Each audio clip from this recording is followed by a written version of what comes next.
the morning. Well, because Mark pulled me out. He was like, "Hey, let's go." I would have crashed, right? But he's like, Mark's on his own schedule. But then, as soon as we got to Nancy's, he had a torta, and then he was asleep. So I was like, I just tried to just stay busy while I was out there. Gotcha. That's just what I'm trying to do. Anyway, thank you for calling me too. Yeah. Just wanted to catch up and see, what's going on. You reached out, and I know you guys were out there staying at the scene. I didn't know you guys stayed out all night. Oh, my apologies for cutting you off. Go ahead. I don't know if you've ever heard of. I put on the. Sorry, I had to drink some water. Hotspot. Have you ever heard of All Eyes on Delphi? She's on right here. YouTube. What? No. I'm like to change our life. The reason I'm bringing this up, she's already made an entire chart that she updates. She's probably the best data collector in the YouTube true crime community, I promise you. So she's already made an entire chart of all the crimes that happen in there. Everything. She updates it daily. So I'm gonna. She's willing for me to share it too. So that way, if you wanted to see it, it really pinpoints a lot of stuff. So people are put on maps and timelines. All that, man. She's amazing. She'll blow your mind, bro. I promise. Hello. All right, Alex. I got the link already, so I'll send it to you through your phone. How's that? Sure. You be safe today. Are you headed out today at all? Nah, because I might have to work today, I believe. What do you do for a living? I never even asked. Well, I just started this job, but I'm washing dishes at a restaurant. So nice. Cool. Yeah, it's like a Caribbean so nice. Chicken, wings. Wings? Do you get good food there? The what? Do you eat good food there? Yeah, real good food. No, I'm saying, do you eat good food there? Oh, well, now the boss is pretty tough, stringent, which is good, though, because I'm trying to lose weight. That's why I've been doing a lot of walking. But she's and I get it. She's, she's an awesome boss. You know what I mean? Gotcha. But she's, she's demanding. So, But hey, the boss is the boss is the boss, right? Yeah. Thank you for what you're doing, and we'll talk soon, and keep you informed of what's going on, and hopefully we get some answers today. Let's get some good news. All right. Sounds good. Talk to you soon, brother. Bye-bye. Bye. Alex out there all night, and then also going to work. All right, I'm going to put my email in the chat. If anyone wants to chat, as we yeah, I put overnight. Let me see. Dude, there was a missing. This is crazy case, man. There was actually a missing 77-year-old that vanished right near Nancy's home in 2024. I can't find a picture of him, though. And his name is Thomas Reuter, Reuter. And I put this out there, and there's an article. So this happened, skeletal remains located on Tucson's north side, identified as a 77-year-old man. And there was this man named Thomas Reuter who was found dead in October of 2025 in the desert area near Nancy's home. It was only a few miles away, but he was missing for a year prior. And as of that news report, the case is still under investigation. They don't even know what happened. They don't know what happened. Now, is there some sort of somebody out there maybe preying on any of these connected anywhere? We talking about somebody maybe that might be targeting elderly people. There was another one in 2023. Another 70-something-year-old man was found up in that area. Let me find that name. Let me see. It's crazy. 77-year-old missing, or dead, found, Pima County. There was another one I saw, another one. Let's see. Where's the other one? Where's the other one? He actually has an image, but the other one doesn't have an image. I'll have to look, but I saw two other elderly people that were found near Nancy Guthrie's home. Two elderly people. Like the badge? Nice. All right. So, that being said, we're going to put email. We're going to email, we're going to talk, or have a conversation. Email.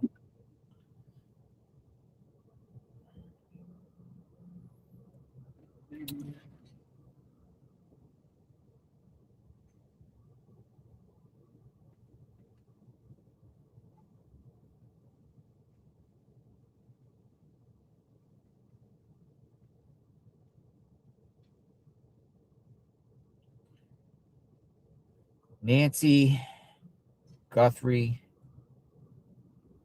discussion. All right. It's pinned. Who wants to talk? Did I put the right address? Yes. Go to the locations where the body was found, Laura's Musing says, 1865. The 77-year-old man was found, let me get this address here. 5100 block of North Swan Road. So here's the story about the 77-year-old man. Well, by the way, there's no picture of him. Skeletal remains located on Tucson's north side, identified as a 77-year-old man. This article was from November 10th, 2025. It says the Pima County Sheriff's Department has announced that skeletal remains located on the north side of Tucson has been identified. It goes on to say, on October 29, skeletal remains were discovered in the desert area near the 5100 block of North Swan Road. Deputies confirmed the remains as human, and the homicide unit is now leading the investigation. The Pima County Office of the Medical Examiner identified the remains of 77-year-old Thomas Reuter. His next of kin has been notified. The circumstances surrounding Reuter's death are still under investigation. The Pima County Sheriff's Office has not released further details. Anyone with information could aid this investigation is urged to contact Pima County Sheriff's Department or submit a tip through 88 Crime Stoppers. So the way they're saying it is as if this is some sort of homicide. Excuse me. Homicide investigation. Now, I put that address in. I'm going to show you how far it is from Nancy's home. They say the 5100 block of North Swan Road. I'm going to put that in. And then I'm going to put Nancy Guthrie's address and just show you. It's not that far, but it's, it's up there. But do we have a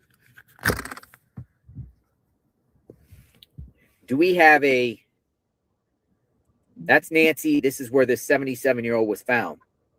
Do we have somebody up there in the Catalina foothills doing something? They're saying the homicide unit is investigating, and anyone with information, contact 88 Crime Stoppers. So Nancy's on the left. The red dot is where this 77-year-old man named Thomas Reuter was found. I'm just saying. I don't know. All up there in the Catalina foothills. What happened to 77-year-old Thomas Reuter?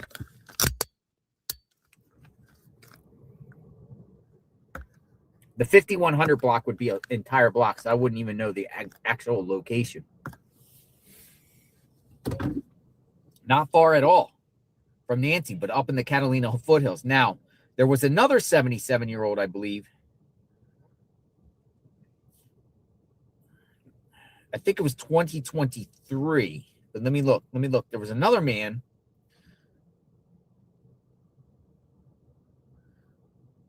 Let me see if I can find it. This might be it.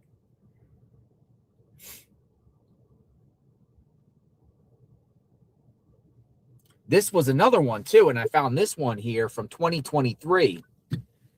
This guy right here. And here's another 77-year-old man from the area. 77-year-old man, missing man found dead. And this was in June of 2023. The Pima County deputies investigated reports of a missing person who has health issues. Now, this could be somebody that more of a, like somebody that just wanders off. But it is interesting. On June 10, around 4:29 p.m., deputies were called to the 14,000 block of East Speedway Boulevard. The missing person identified as 77-year-old Patrick Ellis, who left on the area around 1:30 on foot. Deputies warned Ellis had health concerns and did not take his cell phone with him. Deputies immediately began to search the area for Ellis. The Pima County Sheriff's Department air unit and search and rescue were utilized during the search. They found him dead at 6:29 in a remote area. Wow. But they say here there's no signs of trauma or foul play, but his death is still being investigated. So 2 77-year-old people in the last 3 years have been, in that area found. One, which is still under investigation, the homicide unit. This one, I don't know if it's, but he was found. Now, let me put in the address to this guy here and just see how far it is from Nancy Guthrie's home. They say the 14,300 block of East Speedway. And we'll put that in right here in Tucson and see how far it is. See, this stuff is like, but this one's way out there. Let me see. I'm just going to put Nancy's home. See, this one's really, really far. It looks like it's a 40-minute drive. So I doubt that one is anything of anything. Probably somebody that just wandered off. I mean, it's quite a few distance. So I don't know. But, the question is there, some people presented in this channel, do we have someone that is a serial killer that is preying on elderly people in the Tucson area? Somebody praying. Somebody said just reaching, not related. Well, we never said anything was related of anything. But I do think the one that was found last year, Thomas Reuter, is interesting. What's the circumstances of how he went missing? Because there's lack of information. This other guy, I don't know. Now, has there been any other missing elderly people in the Tucson area? People said there were other ones, but those are two that just popped up to me that I saw. How many people are missing from the Catalina foothills?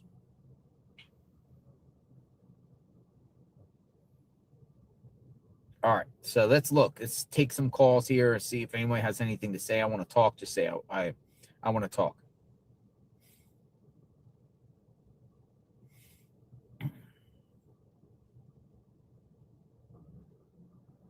Local grandmother. Roma is a local grandmother. Says she wants to talk. A local grandmother. Barbara. All right, local grandmother Barbara. I'm going to put you in the chat here. A local grandmother.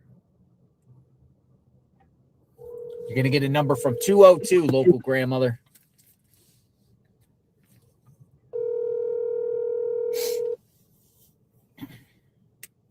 Hello? Good morning. Good morning. Barbara, local grandmother. I am a local grandmother. How are you, JLR? I'm great. Thanks for reaching out. Yeah, so I have a theory that nobody's talking about because Nancy is so old. Mm-hmm. Everybody thinks it has to do with Savannah, right? But I have to tell you, since I've gotten older and I have white hair and I look like a grandma, there are a lot of men who are really horny.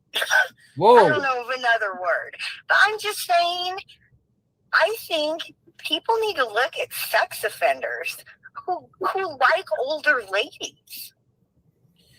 I mean, there is a lot of registered SOs in those Catalina foothills we've discussed. There's quite a few that actually live near Nancy. I mean, are there any that specifically have gone after like older women? I mean, anything's on the table. I get what you're saying. I mean, they're everywhere, and like young guys, and I'll tell them, no, leave me alone. I'm a grandma, and they're just really interested. I don't know why. And people think, oh, nobody would want to do that with an old lady, but they would. And you're dead serious when you say this, correct? You're not playing, right? Like, no, you're not... I'm absolutely serious. And I mean, I'm not as old as Nancy, but I can tell you, since my hair's gone white and since I've become a grandmother and I'm getting older, the men are, people don't think that men would be attracted to like an old woman, but they are. And it's always creepy ones, like weird sick ones, because that's unnatural. And it's just gross. And then I also wanted to talk to you about the tunnels. Okay. So I've lived in Phoenix for a long time, and I've been to Tucson, and even in Vegas. I've actually been down to the tunnels, like far in the tunnels. And I want you to know that There's no chance she was down there because there are people that live down there, like hundreds of people. They build weird houses down there and stuff. And any one of those people would have turned it in for the original $2,500. There's no way she was anywhere down there and nobody tried to collect the money. Yeah, there is tunnels around Nancy's home, particularly on First Avenue, and then the tunnels that go under the washes, like washes that from the Catalina foothills from her neighborhood that end up going in the river there. Yeah, but people don't realize unless you go deep in that there's a lot of people that live in there. It's not as isolated as you think. And any one of those people would have turned it in for the $2,500. I concur with you on that. You know, nobody's just going to keep a body in there and somebody overlook it. If they see a body, somebody homeless or in there or someone else is going to turn that in even for $2,500 when it was originally that reward. Yeah, they would have done it for $20. So unless she was channeled through, you know, people speculate, oh, well, Nancy was taken out of the house. Some people say by, you know, a roll cart. Some people say golf cart. Maybe it's by somebody trekking and taking her down through the washes, down, you know, and then end up down by the river. But, you know, we still don't know about vehicle. It's most likely she was taken in a vehicle that we don't know about at this time. Well, I hope they bring her home. And I really think that everyone think it has to do with their daughter, and people are underestimating that there are a lot of men who will be just sexually attracted to poor Nancy herself. And they need to look at all the perverts. They need to look at all the sex offenders, and they need to go more that angle. And you know why I think it too?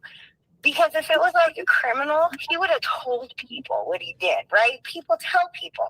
Mm-hmm. But if it's someone who raped an old lady, no one's going to tell anyone they did that. They would be ashamed.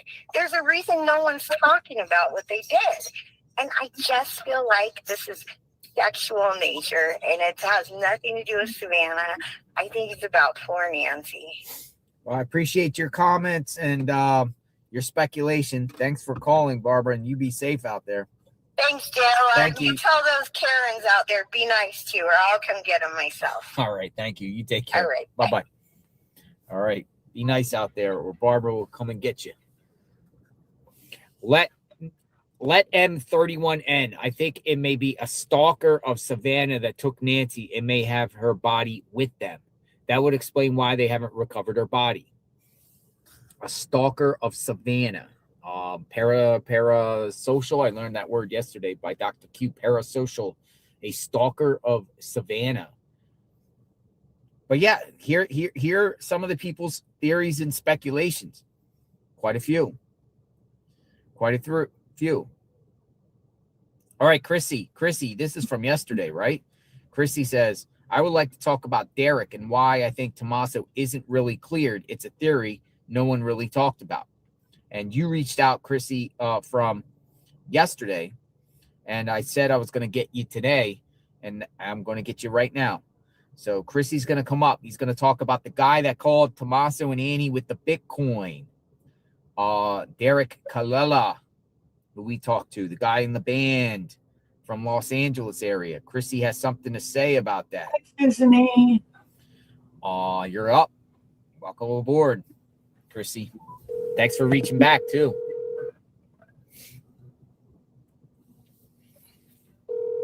(202) Hello, sir. Hello, Chrissy. Good morning. I'm doing well. How are you doing today? I'm doing well. And you reached out yesterday. Remember, I couldn't find your email, and I said, hey, shoot me back, and I'll get you. Yeah, that was my fault because I was sending it just to JLR. I didn't realize that it had the tips.jlr in the email, so that was my fault. No, I was sending it to the wrong one. Thanks for reaching out. So you got something to say about Derek and Tommaso, and in theory, why Tommaso's not really cleared? So here's my theory, okay? So for one, before I get to Derek, I do want to say I'm not in law enforcement, but I do have a few friends that are. Mm-hmm. And a lot of the times they will clear someone even if they are not cleared. I have a friend of mine who's a detective who actually told me the other day, he was like, look, I had to shake a dad's hand that we knew was abusing his daughter and apologize to him for blaming him because we didn't have the evidence that nailed in the coffin to, send him to jail. But once they did, they was able to go back to get him and send him. Sometimes they just need people to feel comfortable. But the thing about the Derek situation, that the thing that bothers me about that is, why is it that, okay, so he sent the Bitcoin request or whatever, the ransom request.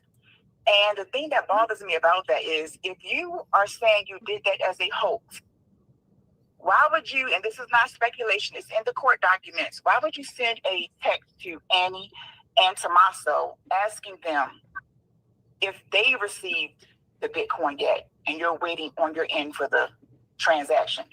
If you know that they didn't have anything to do with it and what you're doing is a hoax, why would you send that to them?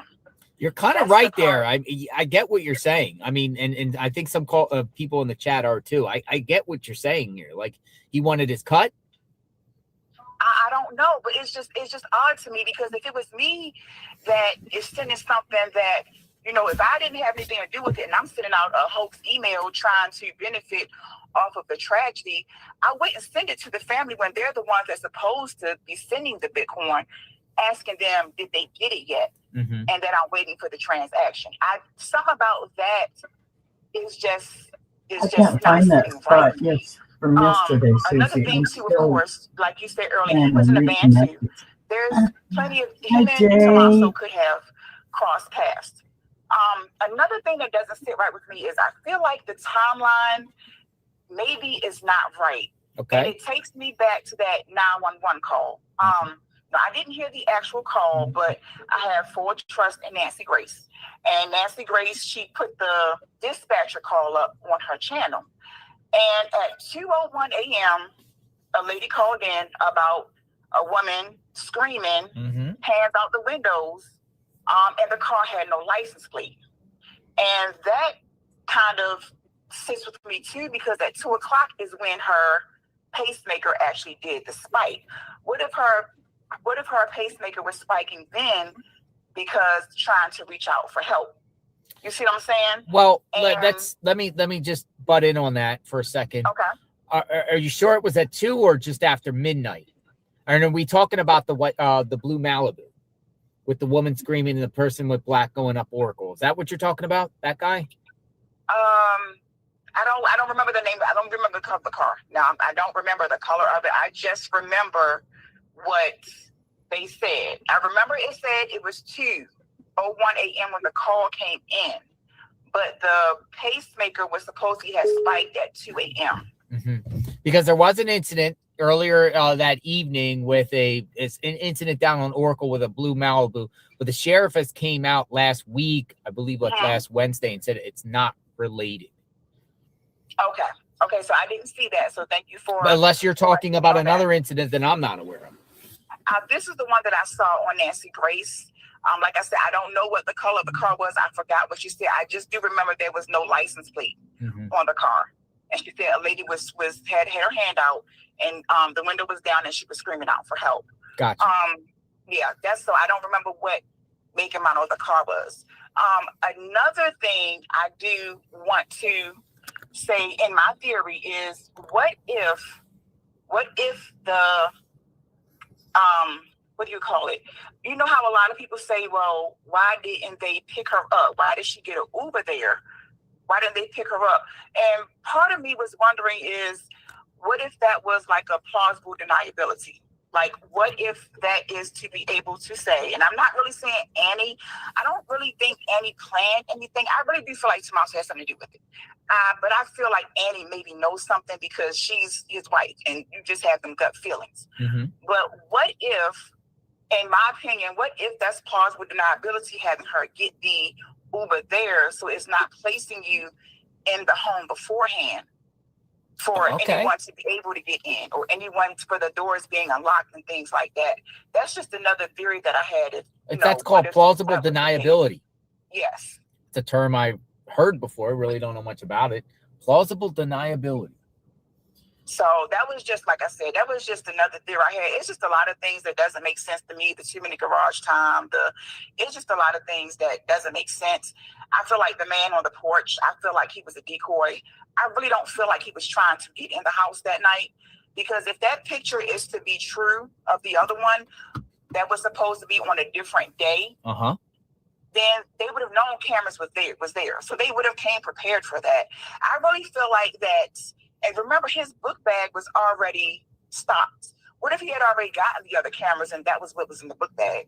I feel like him waving that stuff in the camera was actually just for the benefit of the motion sensors, to maybe put a time there when something had already happened, in my opinion. I really don't think that they was trying to get in the house at that time. Well, here's the thing. I have the book bag right here, the same exact one right here. And it's in my vehicle here. Now, I have it full with some stuff, some notebook, you know, and some papers and some gadgets or whatnot, but it's almost full here. You can't really put much in this book bag at all. But we saw the book bag with the perp, and it was full. It looked like it was full, right? I wonder what was in it. Some people suggest there was like a tarp in there, but I don't even think you can get a tarp in this book bag. I really don't. What I was saying, it just, to me, I was saying, what if he had already gotten the other cameras? Yeah. From around the property. Well, definitely you could get cameras into the book bag. But I don't know how much stuff can really get in that book bag. Yeah. You know, there are a lot of unanswered questions though, but I can't really say so. Yeah. So yeah. No, I appreciate your call, Chrissy. And so you're thinking Tommaso. I really think yes. In my opinion, like I said, I know people want to say, oh, well, the sheriff cleared him. But, and another thing is, if the sheriff cleared him all that time ago, why did they keep their car for so long? When you clear somebody, you would have just gone ahead and gave them their car back then. So it's a reason why, even though they cleared him, they still kept that car for so long. But the reports now are saying they get their car back. Does that mean they're cleared? I mean, would you give the perp their like potential perp? Like, would you give them their vehicle back if that's part of the case? I mean, you know, if you now feel like you have everything you need, then maybe But I'm just saying, if, in my opinion, if when the time he came out and said they was cleared was last week sometime, I believe, then if they're cleared and you know for a fact, as Sheriff Nando's is basically saying, they had nothing to do with it, then why didn't they get their car back that day? Why did they just get it back? I think they just got it back on Monday. No, according last night, the report by Fox News, Michael Ruiz said they're in the process of getting their vehicle back. So they still have it. It's not in their possession. So yeah, that's another thing I'm saying is, why did you still have it? You know, and yes, sheriff might have cleared them, but has the FBI cleared them yet? But do you take someone's vehicle for over a month?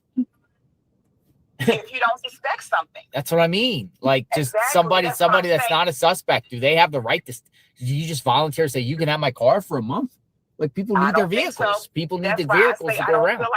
I don't feel like he's really cleared. I just really think that they may be sitting back waiting for him to make a mistake, in my opinion. That's just my theory. That's my opinion on it, because it's just, things are just not adding up. I'm sorry, they're just not. Nothing adds up on this, and I 100% agree with you on that aspect. And I think a lot of people will concur on that, but it's wild. Appreciate your insight, Chrissy. You be safe there. Thanks for reaching out. No problem. And thanks for watching. Uh-huh. Bye-bye. All right. What do you think? Why has no one mentioned a tomato emoji touching Savannah inappropriately in front of the house? Replay the clip. Or the house fire at First and River Road. House fire at First and River Road? What's going on with the house fire? Lipstick Smear says 2187. I didn't know about the house fire. First and River Road. Does anyone know anything about the house fire? Interesting. Oh, a psychic said, "Come pick me up, JLR. Are you in the area? Psychic Mara, come pick me up." Hey, psychic, if you're in the area, I would love to hear from a psychic. A psychic. I've any psychics out there in the Tucson area that would like to share some insight. You see the email there. I'd like to meet a psychic. We need to get a psychic perspective on the situation. A psychic medium on this. What else we got here? another missing lady from Cocosino County. A missing lady here. 69-year-old Carolyn Legaspi Cosper. We got a missing lady. February 16th, 2026. There's a missing lady here. Somebody just sent me here. Missing lady. And she is 69-year-old Carolyn Cosper. Carolyn was last seen picking up her mail on February 3rd in Ash Fork, Arizona. It is believed she was at her residence on February 4th in Westwood Ranches, approximately 20 miles northwest of Ash Fork. Carolyn recently had heart surgery and walks with a cane. All Carolyn's vehicles are accounted for. It is believed she may have left the area on foot. That's an interesting one. But this might be one of those things where someone wanders off and something happens. But that one is out there too. That was just sent to me. 69 years old. 69 years old. All right. Let's keep it moving. Where's Nancy Guthrie?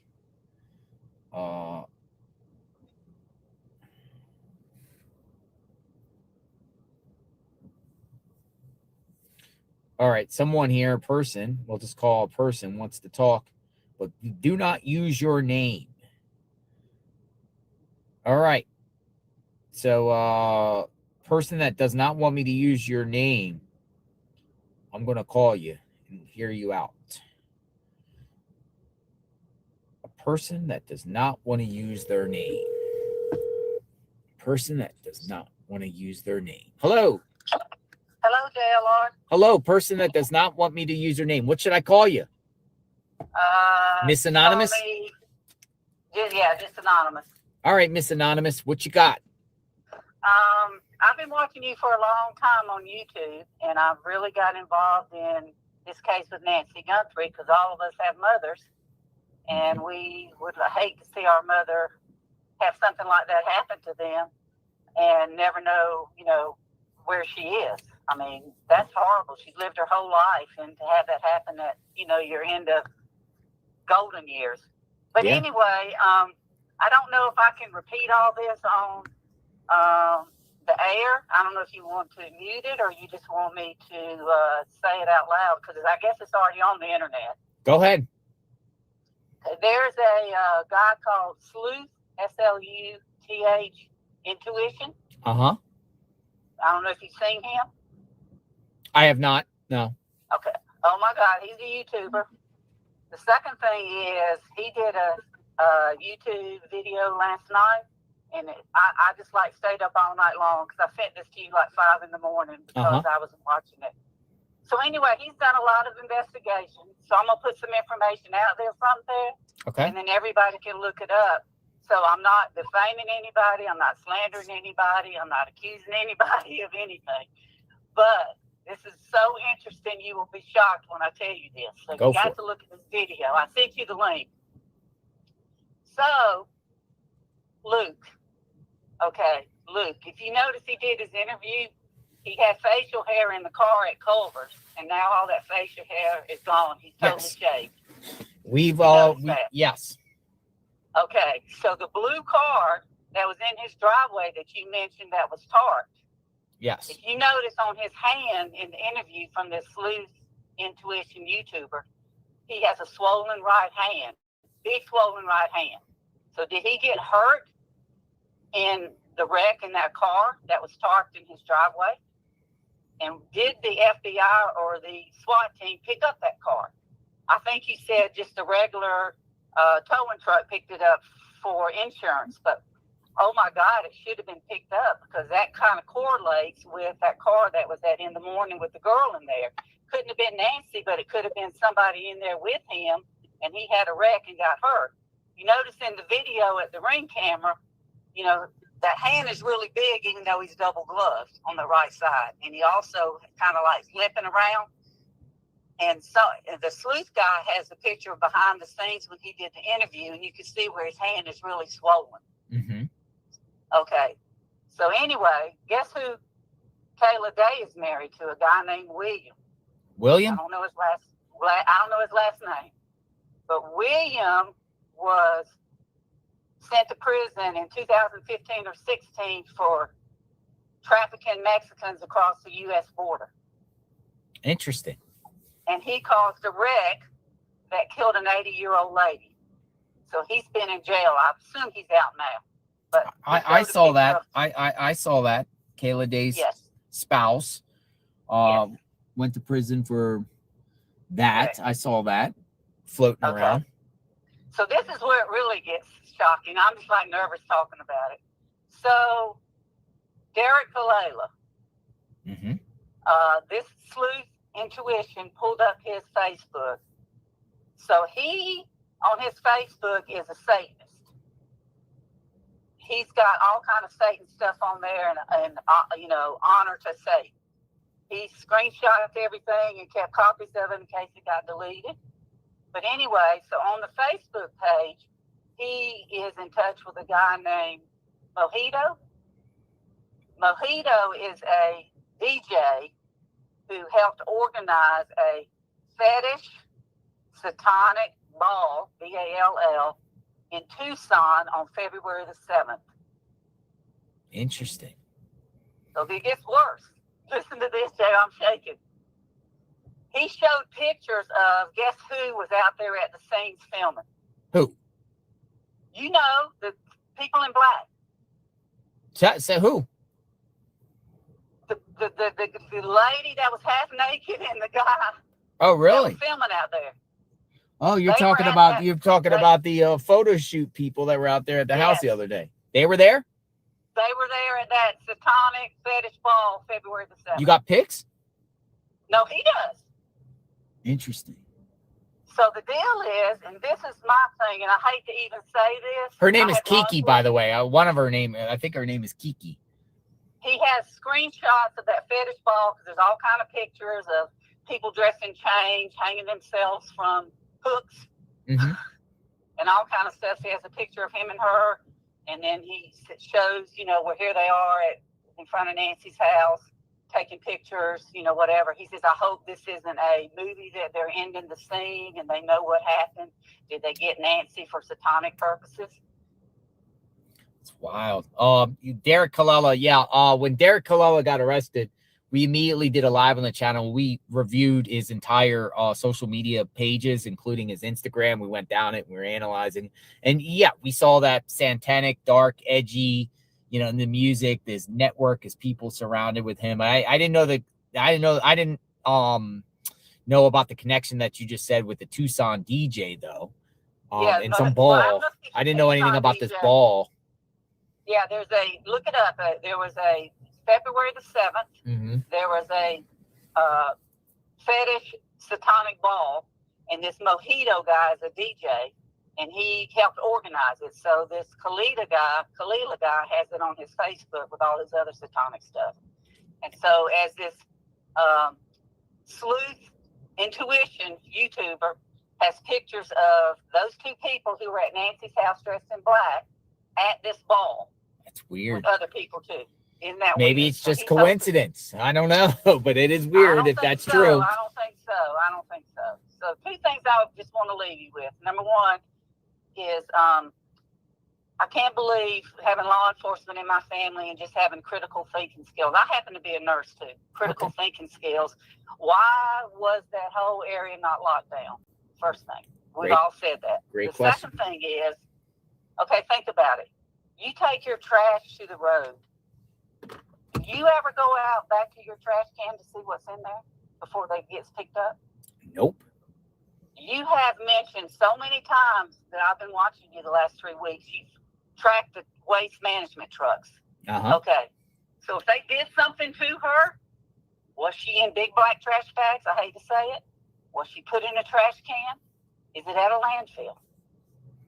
So the sheriff should have said in a 5-mile radius, we will pick your trash up, but we're taking it to a different area in the landfill all by itself so it can be investigated. I think it goes to a transfer station, then to a landfill. Well, same difference. It should have been separated out and not done whatever. I mean, I've seen people in my neighborhood that put things in my trash can that just go by. Yeah, people do that all the time. So you never know. But that's really scary with this fetish ball that was February the 7th, and these people were in town and they were seen there. He's got it on the pictures of them, and then they're there a couple days later taking a photo shoot. It's definitely cultures out there, for sure. So I'm hoping somebody like that did not get a hold of Nancy. Derek Colella. So, him contacting Tommaso. I mean, Correct. I mean, what do you think of that? Like, do you think he knew Tommaso and Annie, or just called them up randomly and just out of the blue, or there's some connection between them, or no? Well, I mean, everybody says, well, you can get your phone number on the internet. You really can't. If you look up like my life or trying to scout out people, you don't really see, their email is XXX and their phone number is last phone number XXX. So how did he get it? Well, some sites have the first XXX and the back end. You can see the numbers, and other sites have the back end. Oh, you know what I mean? Vice versa. Yeah. And you just put the pieces together. Yeah. On available reports, on publicly available. A lot of people, believe it or not, when you give your phone number to the credit card companies and everything like that, they report it. That's how they're getting their numbers. Yeah. I don't know. It's not, what's the word? It's too, I hope the FBI knows all this, and I hope this sleuth, intuition YouTuber, I hope he's gotten in contact with him, because he's putting a lot of stuff together. Because to me, it's not coincidental. It's not coincidental. This is just, I mean, in a million years, would you have thought those people would have been out there in those outfits, satanic, dark, taking pictures in front of Nancy's Guthry's house? I never seen anything like that. I mean, really. I mean, I just think it's all connected, and I'm just afraid that my theory is that she was put in the garbage. Whatever they did to her for satanic reasons, or whatever they did to her, she was put in the trash. I hate to say it, and that, he should have locked down the transfer station and the trash pickup. It shouldn't have been going on in the beginning of such a crucial case. Miss Anonymous, anyway, I appreciate the call. Thank you for the insight. Thank you for all you do. God bless you. You are amazing, and I wish you the best, and stay safe out there. All right, will do. Thank you. Thank you. Bye-bye. Okay, bye-bye. All right, it's coming from Miss Anonymous, saying satanic cults, rituals, dark, edgy stuff. What do you think, folks? What do you think? I think my internet's All right, so we're back here live in front of the Bring Her Home sign. Oh, Alex is calling me back for some reason. All right, Alex, come on in the chat. I see you calling. Must be something interesting. Yeah, a couple of things to clarify. So the 911 calls, we got to clear that because it's very important. Okay, so whether it was 301 or 201, I'm not sure, because it was on CST time, but it also depends on whoever downloaded it, where they were in the country. So I really don't know the exact time, but let's just say, for what I have on my notes, 3:01 a.m. Right? That was Oracle and River, and that was a blue Malibu with no plates. The lady screaming. Yeah. At 12:50ish a.m., a little earlier that evening, they pulled over a blue Dodge with no plates. And inside of that car, there was occupants. That's all it said. And one of the occupants was on supervised release.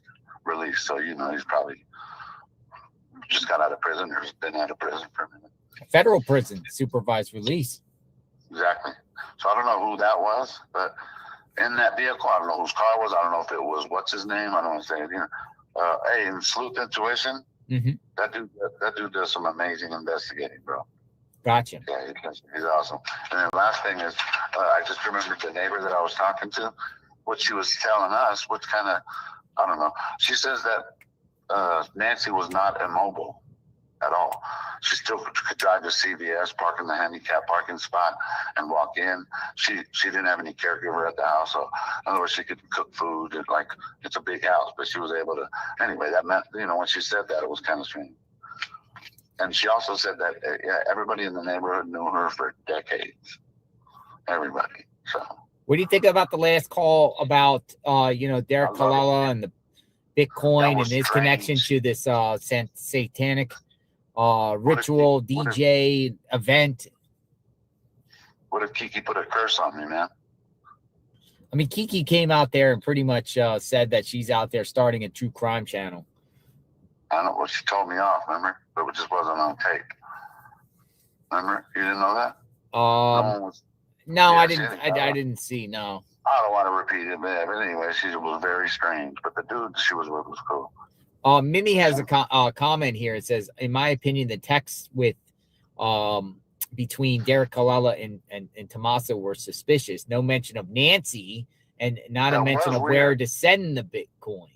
He was I'm not asking a a question Tommaso in guy, his but that text, is making his strange. excuse for sending them ridiculous. Red flags. Wow. That is strange. All That's right, what I'm Alex. saying.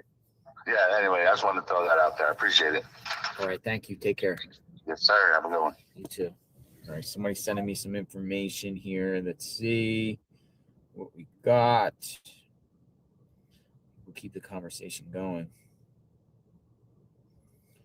Chris Roach Investigates wants to speak. Chris Roach. Let me see. All right, Chris Roach Investigates. We'll get you up in the pipeline. Chris Roach Investigates. Chris Roach. Hi, Lydia. Brazi. Watching Chris Roach Investigates. Welcome back. I got a Morning. barking dog Hi, around. I Chris don't know. Roach Investigates. I don't think Grace How we home doing out there either. today, JLR? A little bit cooler today. We're just kind of out here in front of KVOA, as you see, with the banner in the backdrop, having just discussions and just waiting for the next move. Nice. So just wanted to kind of give my intake here. Heard some of the callers this morning, and I'm going to just kind of run you through some things where I think me as an investigator, where I'm heading. So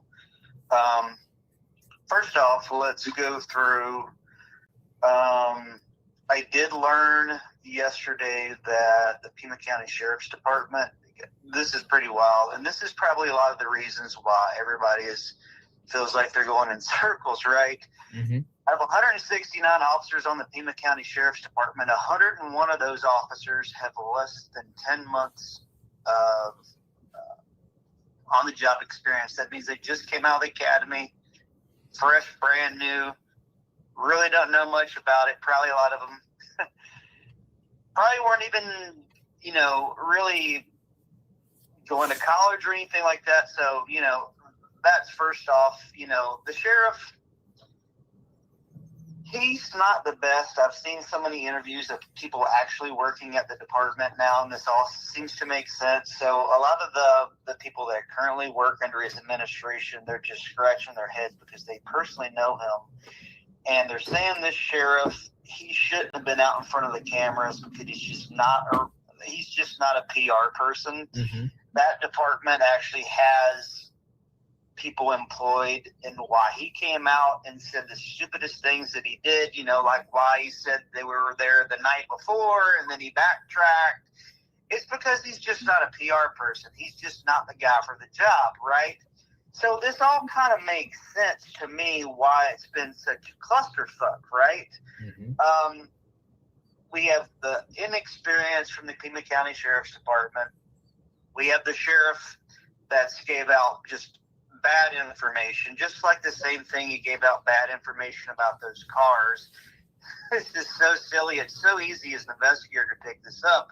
When he mentioned there's and I believe Alex was just on your show, whenever Sheriff just said, Chris Manio said there's thousands of cars we're looking into. Mm-hmm. It's common sense. Alex just said, hey, we camp out here at night. It's relatively really quiet. There's not thousands of cars we're looking into.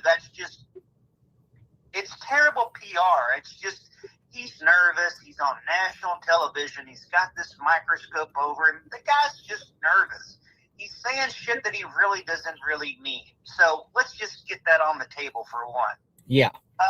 Second of all, where am I heading with this? Annie Tommaso's off the table for me at this point. They are. Yeah, they are off the table for me. And the reason that I do say that now is because, and I believe one of the ladies that called in earlier, she wanted to know how come they kept Annie and Tommaso's CRV. I think that's what they have as a CRV. Honda, yeah. Yeah, that Honda is because the forensic analysis lab usually they're not very fast, so they were probably running behind. So there was a little reason for the delay. They did, however, get that back. 20 some days in forensic labs. That's actually very fast to be frank. So those people were off the table for me. No family involved. So Hi, here's Nicole. where How I'm are you? beginning to really think what Welcome in. we're dealing with here. So November 5th, Savannah Guthrie came on national television, and she gave out way too much information. She did a hometown coming home to say, hey, this is where I grew up. This is basically where my mom lives. This is where we eat. This was 2 months prior to Nancy going missing. Mm-hmm. You can YouTube it, Google it. I mean, it was all over the news, all over anywhere. Pretty much everybody was filming. You could do such an easy search to figure out where Nancy lived. And some of these callers are like, well, how did they get the email and the text of Annie? Dude, I could find that in 2 minutes. It's this simple. It's really simple here. What we're dealing with is a bunch of boneheads from Mexico that I believe the ransom note was real. I believe they used a VPN. I believe they maybe went to like a library or somewhere. And they did plan this out. It was well planned, well methodical. And I believe along the way, they did think that maybe they could get away. These are not professionals. These are just stupid crime organizational type people. Luke Daly's off the table. Kayla Day's off the table. This whole, spiritual, this satanic thing, that's just, you guys read too many books. It's just really simple, right? These were boneheads from Mexico. They got that idea that they could get some money, and then they started surveilling. They had someone local that started surveillancing the area for a good month, right? That's the guy you see in the photo. Uh-huh. They're not going to give too much information out. So Savannah did that whole hometown, I'm a Kappa Delta, and I'm in the sorority, and I went here, and I went there, and we eat over at El Chapo's, or whatever that place was. I think it's right down the street from where you were actually driving by. You said, man, this smells good. These are all simple things people can figure out. I don't even live there, never been to Tucson, and I can tell you everything I need to know just by Googling, right? So what we're dealing with is some boneheads. I think this case will be solved. I think they're a matter of what they're doing now is they're going through a lot of video surveillance, and they're trying to find the getaway You don't know car. where she is? It may take us 3 months to get these people, but we will get them. There's a matter of fact. This is not a cold case. We will get these people. It's just a matter of time. And it comes back to the might be inexperience. out Like I said, a lot of the officers, 101 of the officers have She doesn't go outside, does she? Straight out the gate, these guys blotched it up from the first couple of days. So these guys were methodical. You said planned it out. boneheads from Mexico. Boneheads from Mexico, crime organization, saw an opportunity to get some cash. They looked up Savannah Guthrie. She's worth $40 million. Okay, They saw Lydia. the mom's house was worth $1 million. Probably thought, damn, man, this is some. I mean, in Latin countries, man, even $50,000 would be a lot of money in Latin America. You're talking Mexico, Guatemala, Haiti, Costa Rica, Panama. I've lived in Latin America for 6 years. I know how this works, man. $50K would be like, you would be rich. So those ransom demands, the first one was $6 million for Bitcoin. I think that was real. I think a day or two went by and she died. And so their whole plan just backfired. Uh-huh. And I think they literally, at this point, they're just trying to track a car. They probably, I'm trying to not be graphic here, but I think they probably ended up cutting the pacemaker out of Nancy, destroyed it, no trackable trace, probably put it in the desert somewhere. You'll I mean, somebody may find bones 10 years from now, but that's where my theory, that's where I'm going now. I actually am going to have Lois Gibson on my, I'm going to do a video with Lois Gibson. I reached out to her. She's the famous artist that does the sketches. She has over 1,350 convicted people that she's worked with FBI. So I'm going to have her on tomorrow at 2. If you wanted to join us, feel free. I would love to have you as well. You could maybe pick her brain if you wanted to. Just Who is she? This courtroom sketch artist? Yeah, it's Lois Gibson. Huh. She's the famous sketch artist that's captured all these big cases around the U.S. So She'll come back. She knows who's future. What's today's? She's probably out chasing something.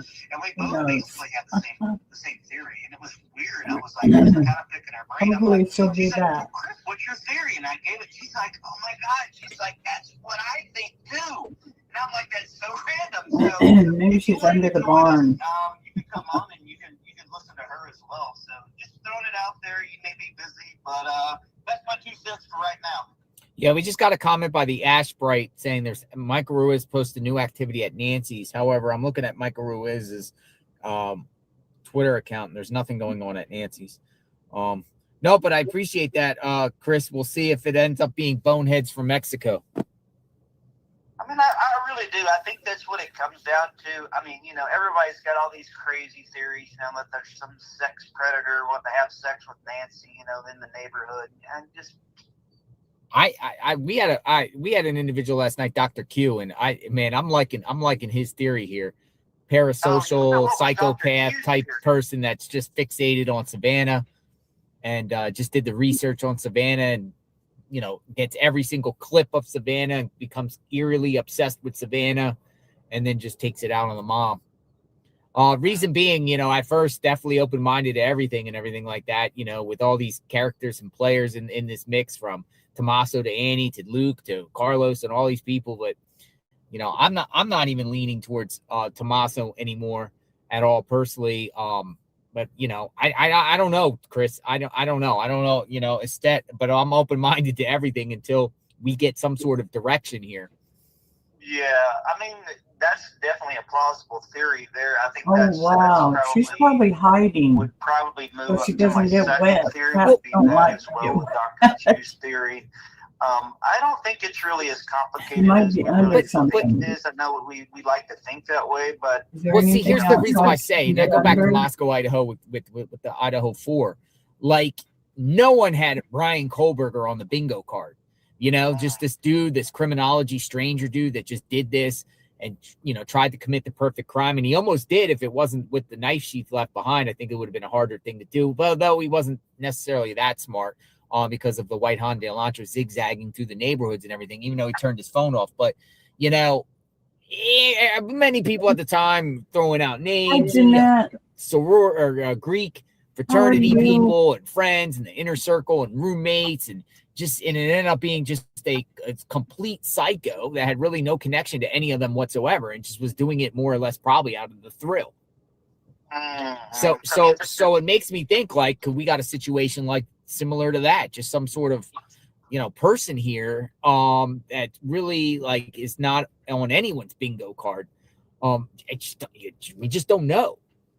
Yeah, I mean, I think from everyone I've spoke to, from my sources, from what I've watched, Fred Rogers, former FBI retired agent, everyone seems to think there's at least 3 people involved. I mean, that's coming across. I think the guy from the active SWAT team was on Surviving the Survivor last night. They had some really good guests, and then they have the other guy. I think he's been retired for 30 days from Pima County. And it seems like there's a real problem with Sheriff Nanios. It really does. It That's seems what I like, got man, to start, and I haven't even started he's in it some yet. hot water over this. And I would anticipate something coming down the line with him, because his department fumbled this from day one. So, but I think, realistically, when this comes down to it, said and done, when it's solved, it's gonna be either one of 2 things. It's gonna be just some boneheads decided they wanted to target this because of the Savannah, and the Savannah angle, you know, they looked into, she was famous, a lot of money at stake, Yeah. and it just went backfired. It, you know, she died on him right away, within maybe, you know, within a day, No, her probably. cat's name is Rose. And then it could be also that angle similar to like the Brian Koberger case, where, you know, someone's just She so saved it fixated. out in the middle of the road one But, you day. know, After his. that would just, you know, that theory. But I can't. See that getting three people together, fixated together. That I can't. See No, that would mean it would be like a sole participant, you know. Right. But again, you know, most of the chat, including myself, believe them more than one person is involved. Most. Absolutely. Yeah, I mean, but that's across the well, board. we Every haven't law seen enforcement evidence. We haven't seen Yeah. evidence of more than one person involved. Yeah, I mean that's pretty much it. If you watch any video and you listen to any type of former FBI agent or anyone active, everyone's got the same theory. They say this is multiple people. This is just not one. So that almost throws that theory of the Dr. G kind of, you know, a single person, Brian Koberger, just gone ape shit crazy. But I don't think if that would be the case, similar to Kohlberg, I don't think it would be it wouldn't be somebody in their early 20s doing this. Perp could be maybe in his 40s, or you know, it's a little bit older than a college student. Plus, the perp does look older than 30, I believe, in the that person in the video there. I'm leaning towards upper 30s, 40-ish in that perp. I agree. I think the guy on the front doorbell camera, I think he's at least 40, just based upon the body language when he steps off that porch. I think you had another caller. She was talking about. Some people say it's a girl, by the way. Some people, you believe that person's a girl in that photo? You know what's weird? So I asked my cousin this question. Of course, you know him, man. He's like, it looked like a girl, and I was just like, yeah. I mean, I think the reason why people think it's a female is because if you really look at the video camera and you look at those eyebrows, and I know you guys are going to think that I'm weird, but I actually get this done myself. It's called threading. It's an Asian way where they take this. It's called like dental floss, and they floss like I have my eyelashes. I get that done even though I had I was in Costa Rica and got it's like tattooed on my eyebrows, so they have them fixed. I know I sound girly, right? But me and my wife, we got that done when we were in Costa Rica. We got the eyebrows done, but he's got perfect eyelashes, right? So I don't think the door guy, I don't think he ever went inside. And I think that other caller, she mentioned that. She says, yeah, he's just, I mean, I think he was the lookout guy. He was the guy that had a tarp in that backpack. I don't think he had any type of business inside that home. I need to get a tarp and see if it fits in this backpack. Yeah, you should do that. You should go to Walmart or something and get one of those. It's just a regular like blue tarp, I would imagine. Somebody suggested it was cameras. I got the backpack. I got the same similar backpack. You can't really get much in this backpack. I'm telling you, you can't really get much. Smaller items, but I don't know if a tarp's going to fit because it has 2 slots in there. But maybe if someone got a tarp, I will see if you could stuff a tarp in there. Yeah, you could try one of the black or blue tarps. Because the question is, what was in the backpack? I mean, it could be 2 things. It could be a tarp, or it could be actually tools. I mean, I think it's more of the backpack or the tarp, because there's no, like, you don't see any hard edges on the backpack to be like, you know, tools and duct tape and, you know, I mean. It looks like it's compact, like a parachute, you know, like a parachute, kind of all compacted in, like some. Yeah, it does look like. That's why I was leaning toward the tarp. And I think that even Jennifer Coffindaffer, she said that they did the fireman's crawl. I think they put her on a tarp. I think they wrapped her up in a tarp and carried her out. And carried her out. But see, then that goes back into the whole like the blood droplets on the front porch. What about duct tape? What about duct tape? Carried her out alive in a tarp duct with their mouth covered, because obviously somebody's gonna scream. Yeah, and so a lot of theories were like, that I saw some forensic people, talking about that perhaps was a cough. This whole case, man, is so weird. Nothing adds up. Nothing makes sense. So it's so strange. All right, Chris. It really is. Very nice talking to you today. Keep me informed, and I'll do the same with you. Thanks for reaching out. I will, man. Stay safe, and hopefully we get some answers soon. We'll see what happens. Thanks. All right, man. Bye-bye. Bye. All right, Chris Roach investigates. Go check him out on X. He thinks it's just some boneheads from Mexico that did this. I'm looking around. I don't see any activity. I don't know where somebody said that there was activity at Nancy Guthrie's home. I have not seen that whatsoever. No activity. So we're out here in front of the house here. Not the house, but the banner. We started out at the house of Nancy Guthrie. Anybody else want to talk?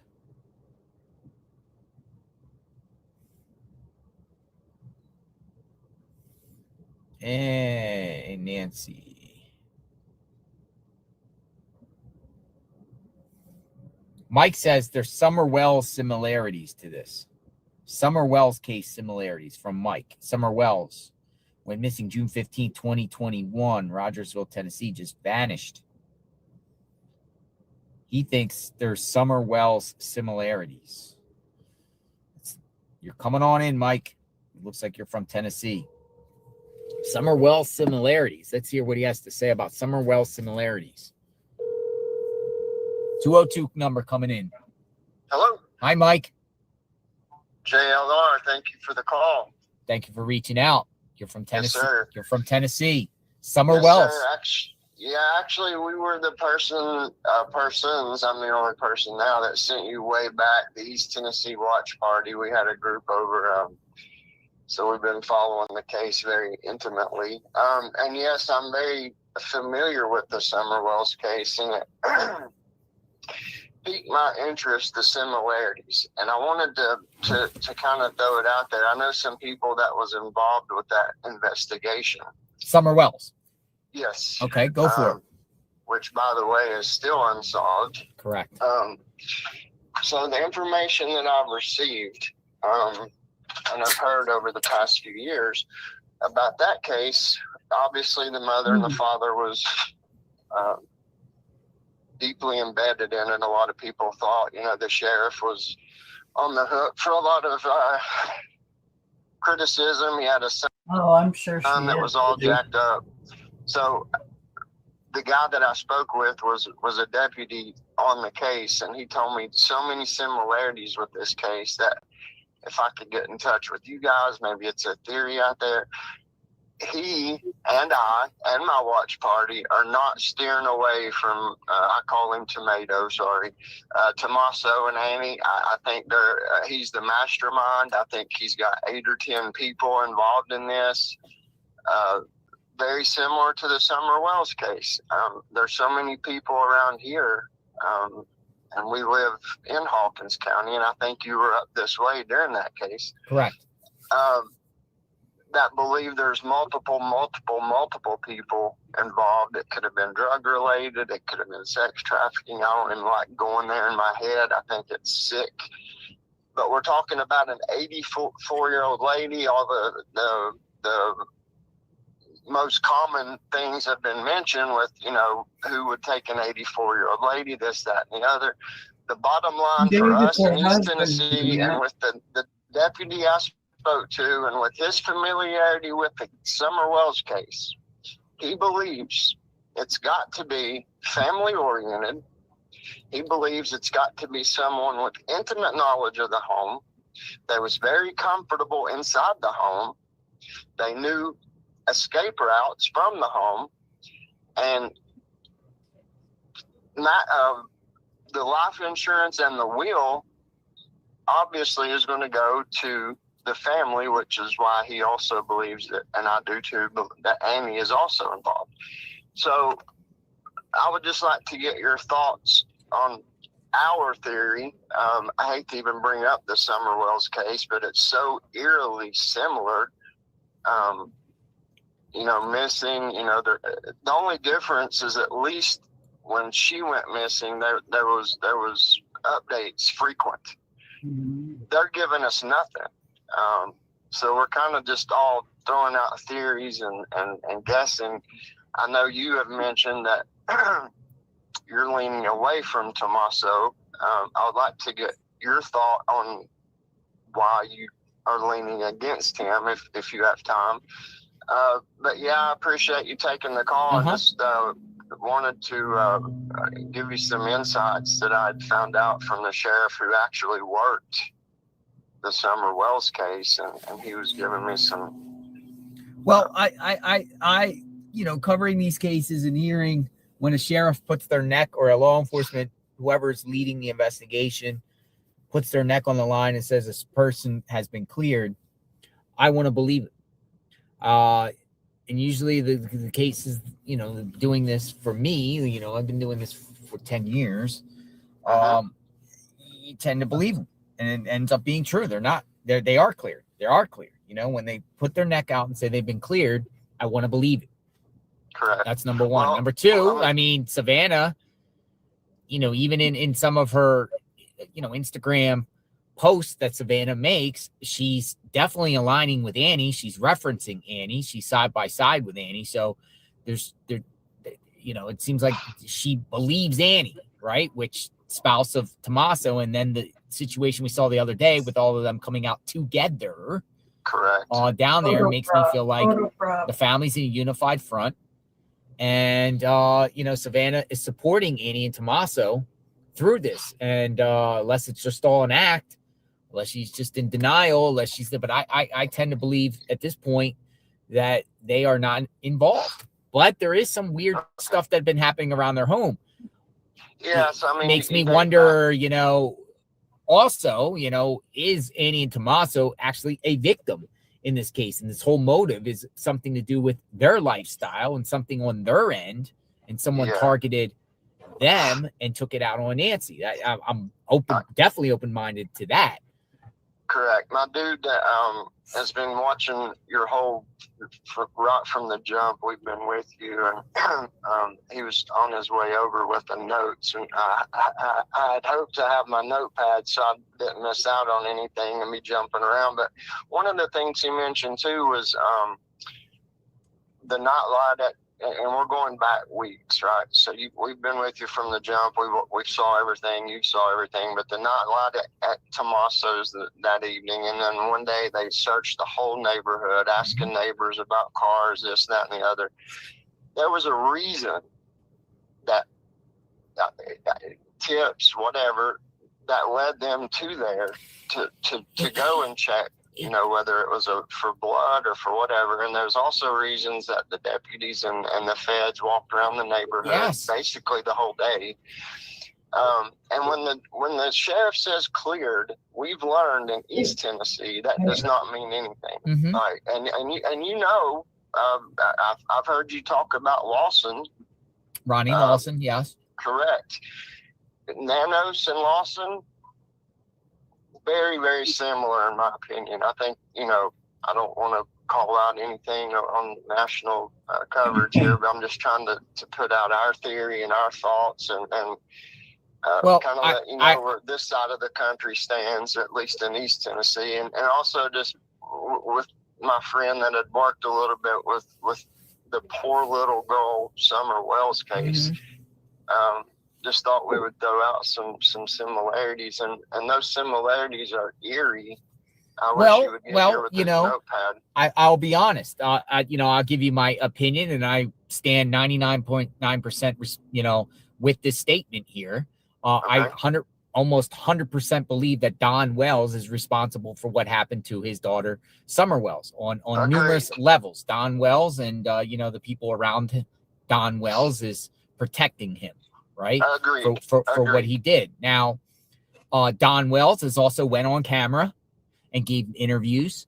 You know, he's kind of playing, I kind of put Don Wells in the category of Scott Peterson and Chris Watts and some of these people, Correct. Just manipulating the media and using the media and saying that he's not involved in this, that, and the other, but most likely is involved. Absolutely. And with I that, I agree with you totally. And you made a good point with the similarities in this case.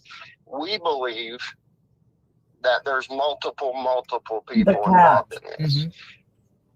We also believe there's multiple people involved in the Summer Wells case. And you had mentioned that he has a lot of people, perhaps covering for him.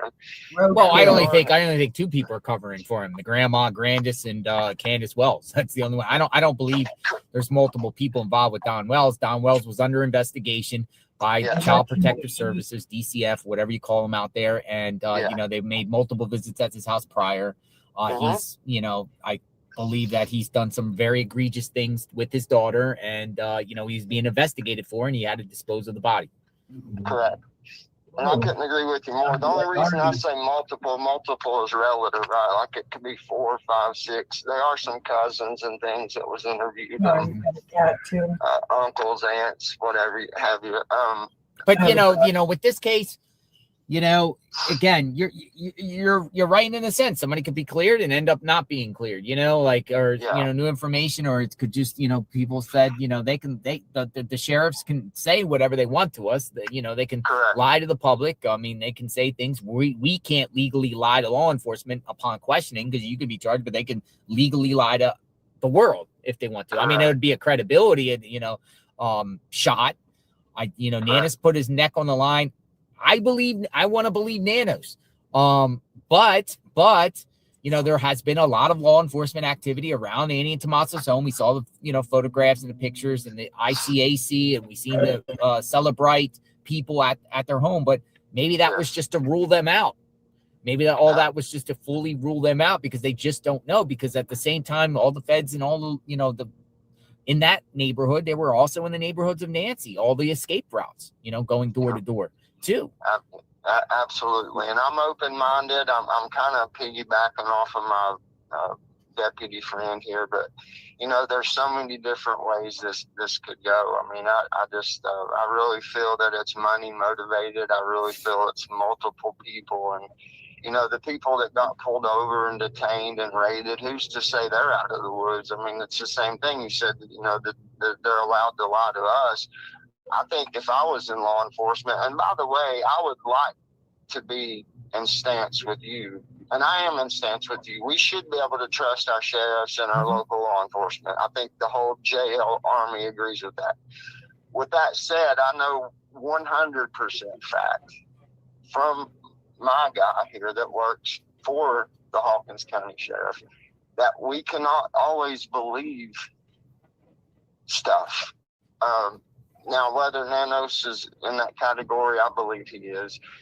But yes, I would like to think we can believe our law enforcement. When they come out and make a statement that stern, hey, this dude is cleared, that's a big statement. However, is it a strategy? Is it to make them feel more comfortable?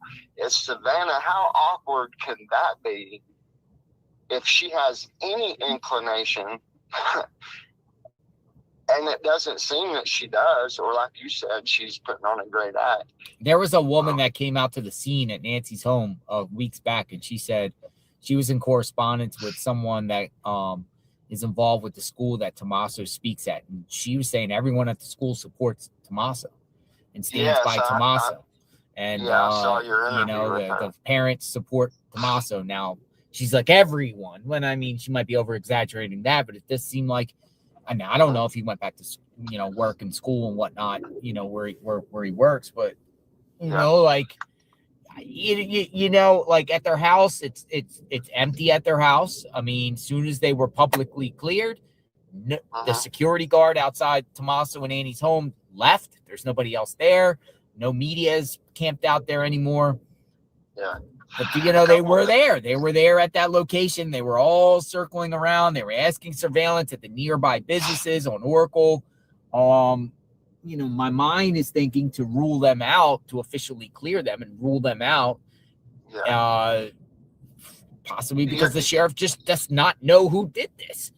Yeah, And I'm also you're very obviously much more trained and much more knowledgeable than me. I'm just a guy with a phone, just seeing what's going on, man. I don't have no degree in any of this type of work here. I'm just a guy with a phone, observing what I see with my own eyes and coming up with my own thoughts and theories and speculation, Correct. along with factual stuff in front of us. Great insights, and your admiration is second to none. And all the haters on the chat just needs to go and find somewhere else to do all that, because you've put way too much time and effort. And but I also the feds, they've kind of just I would really like to see a little more action with them, even if it's coming out saying, hey guys, we're still working on a few things, just bear with us. It's like in the Summer Wells case, and you mentioned Scott Peterson, you mentioned Chris Watts, another one, Chris Watts,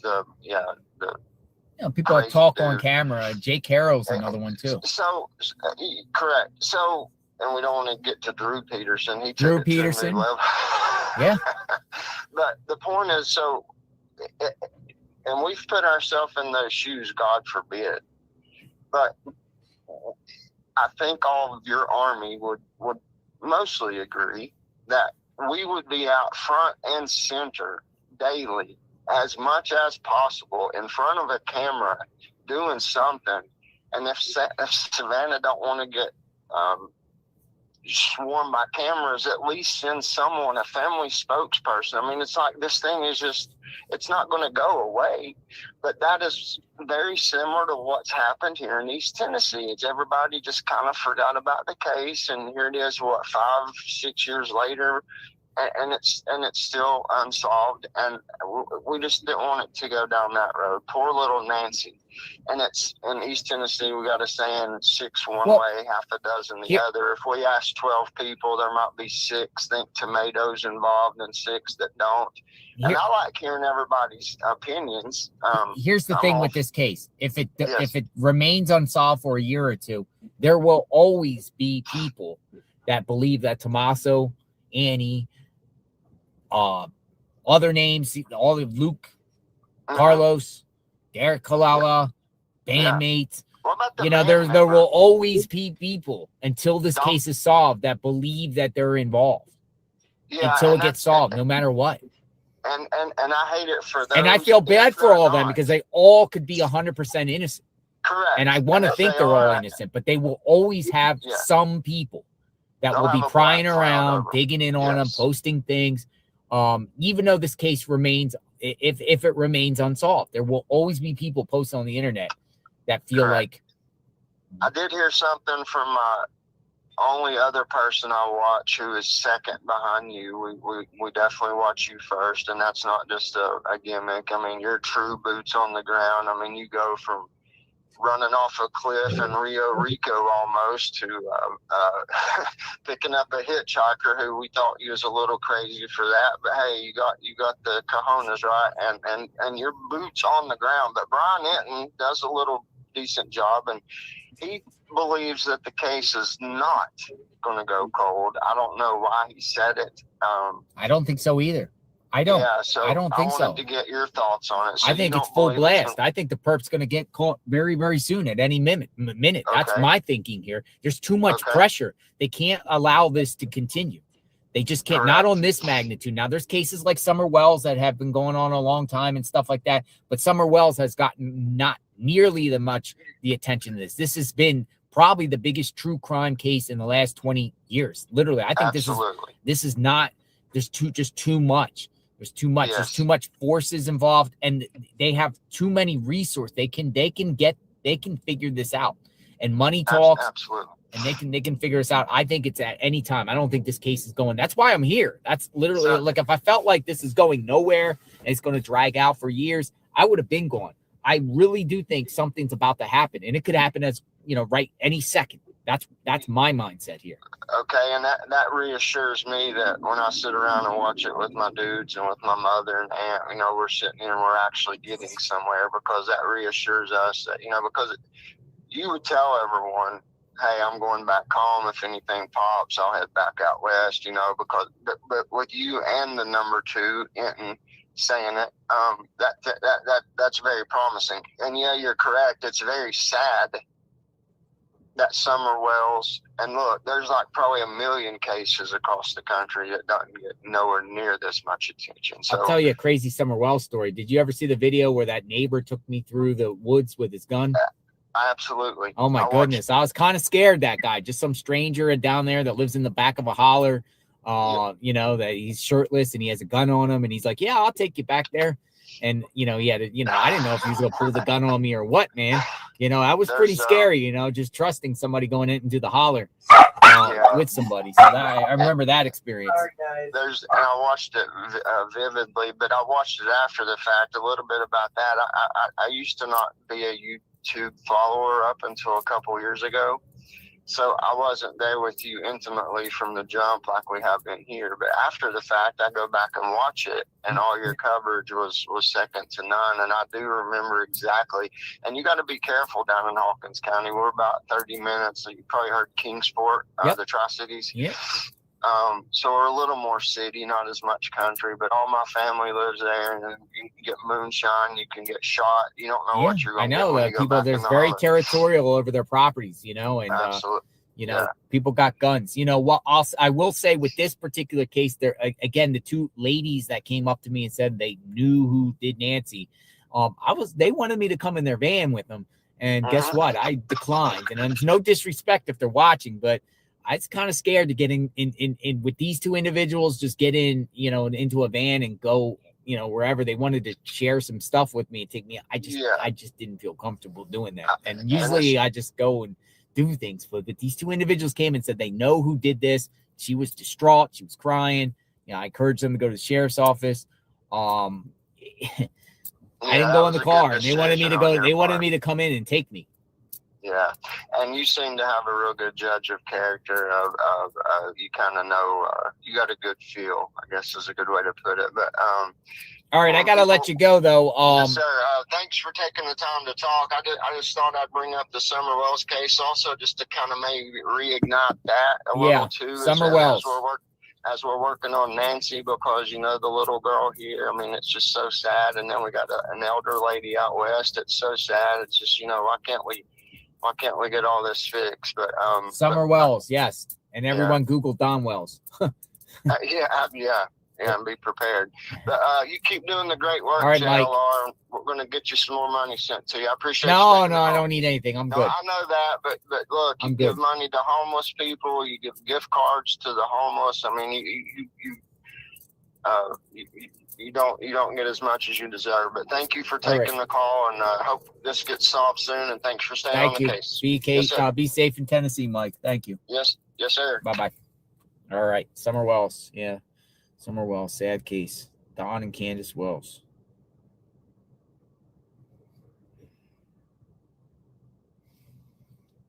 Sheriff Nanos publicly cleared Annie and Tommaso, but didn't publicly clear Carlos and Luke. That has been presented to me, and that is true. Carlos and Luke, they haven't been publicly cleared by the sheriff yet. The sheriff publicly clears Annie and Tommaso and siblings in the family. Why? That's a good one. No, that's a really good one right there. Makes you wonder. Outside of Nancy Guthrie's home, folks, or not home, but I'm a little confused here. Tucson, KVOA. I'm used to saying the same thing. Out front of Nancy Guthrie's home. I'm not in front of Nancy Guthrie's home. We started out there, and now we're here. I'm kind of seeing if there's any new information that is circulating. What we are probably doing is, continue to do is just talk to people, hear people's perspective. But if there is a psychic out there that wants to take me for a ride, reach out to me. If you're a local psychic in the area, let me know.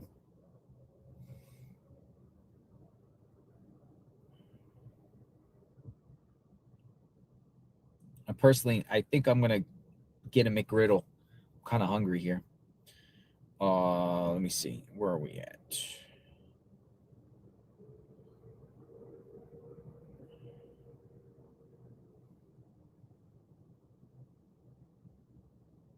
Yeah, I'm gonna shoot over here and get something real quick because I have to put something in me because I only ate one time yesterday, and I want to grab something real quick. Yeah, breakfast is almost closed. It's 9:30. It's only 9:30 here, so I don't want to think. I want a McGriddle and a coffee. We need more energy. I don't know unless there's something else. What's better? People are like McGriddles are bad. Why did Brett Elizabeth Crawford, Annie's old hairdresser, say that she was loopy, seemed to be on prescription drugs, and stole from her? Starlight 17 dropping some. Brett Elizabeth Crawford, Annie's old hairdresser, says that she was loopy, seemed to be on prescription drugs, and stole from her. Whoa. What's going on there? McGriddles are kind of yummy. Kind of like McGriddles. I have to use the restroom anyway. But I want to keep the stream going. Anything going on? Where's everybody at? Any searches going down? Who's what, where, and why, and how?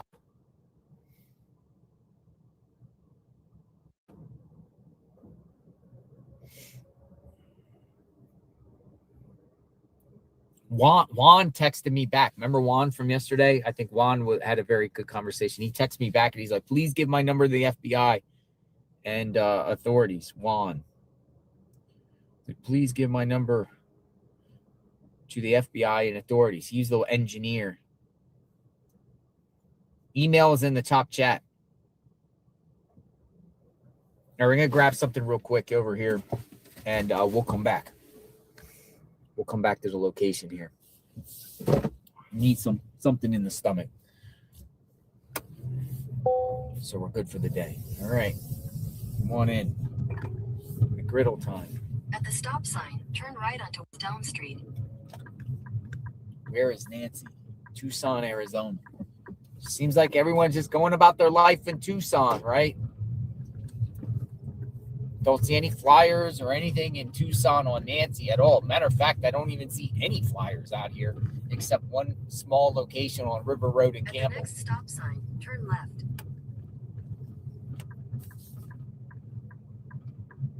A McGriddle. I want a McGriddle.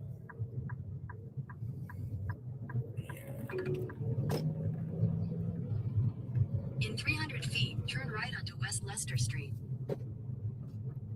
Turn right onto West Leicester Street. Then at the next stop sign, you'll turn left. Dude, he's driving around on a bike without a license plate. I don't know. Is that a...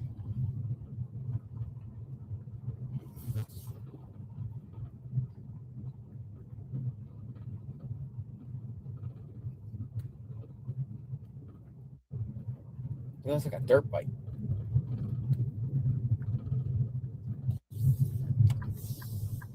At the stop sign, turn left onto North Stone Avenue. Stone Avenue. All right. Let's move. Bust the move. Oh, I can't go yet. Bust the move.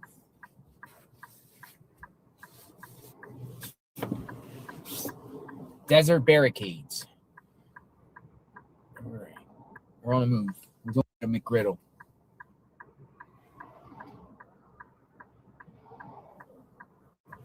I can't turn yet.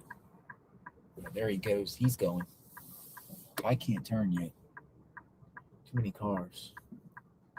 We'll do it like this. I got another idea. Another idea here.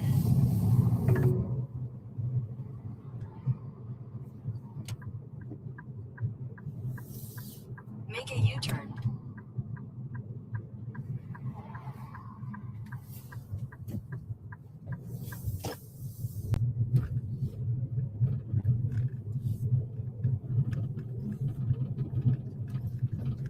At the next stop sign, turn left. Turn left.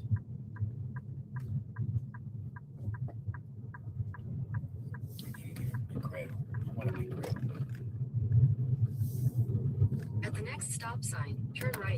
another At the theory. stop sign, turn right onto East Leicester What if Street. Luke's mom Then at was the next obsessed stop with sign, Savannah you'll turn left. and Nancy, snubbed her, and wouldn't be friends? Luke and his mom kidnapped Nancy. FBI looking for Nancy's DNA in their house during the raid. Domsey 303. Domsey, nice to see you as always. And you ask a lot of questions about Luke, I've noticed. You're open-minded to Luke and Luke's mom.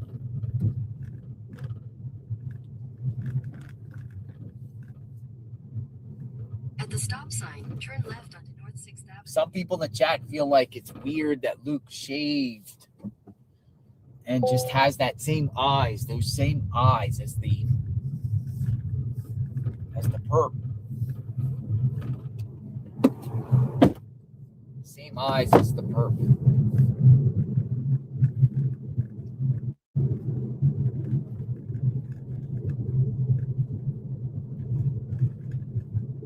Pima County Sheriff's Office.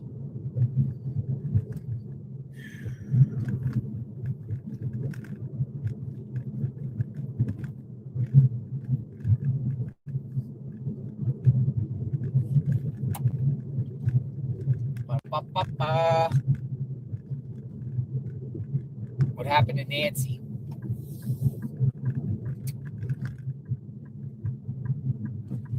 Go past this stop sign and take your next right onto East Grand Road. Turn right onto East Grand Road. Ba-ba-ba-ba-ba.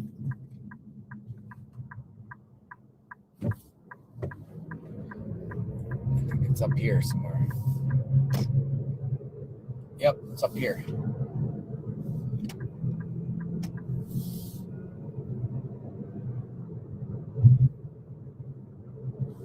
Ba-da-ba-ba-ba. Where's the Golden Arches? Hello, Golden Arches. Where are you? All right, it's at the other intersection. There it is. I see it. The Golden Arches. There it is, over there. The Golden Arches. Yeah, breakfast time. In the meantime, if you want to talk, let me know. Got something to say.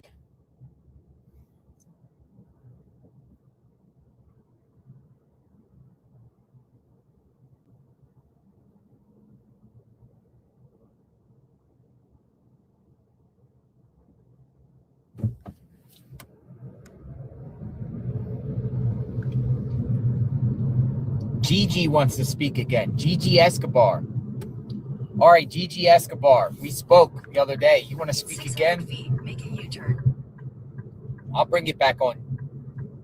Gigi. Make a U-turn. Just got to grab this real quick, and then we'll get you back in the chat. And I'll talk to you while we drive back to the place. Ba-da-ba-ba-ba. All right, Gigi. Gigi. It's a Gigi. Gigi.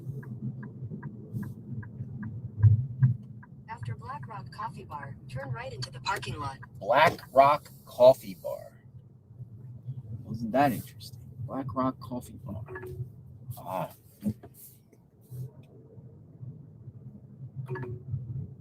Here, I'll just park here real quick. I'll be right back. And then, oh, that Black Rock Coffee Bar. Never heard that. Is that like Black Rock? Black Rifle Coffee? Black Rock? All right, folks. Taylor investigates. Few-minute break. We'll be back, and we'll take some callers. Ba-ba-ba-ba-ba.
My Instagram name is Taz and Ray. T-A-Z. Here, I'll put it in there.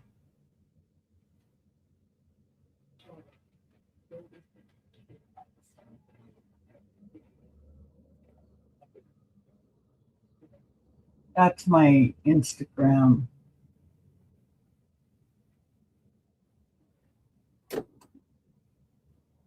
Black. Oh, he had to go get me something there. Great. Great. We're gonna go to the drive-thru. Hey, we still got 18,000 people watching. Holy smokes, folks! All right, I got 6. Luke. All right, we're gonna go to the drive-thru. A lot of less people. We're gonna go to the drive-thru.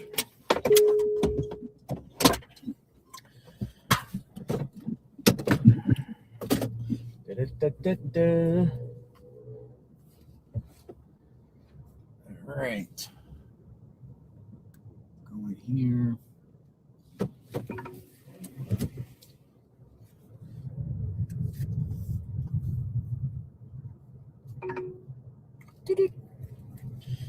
Da-da-da-da-da.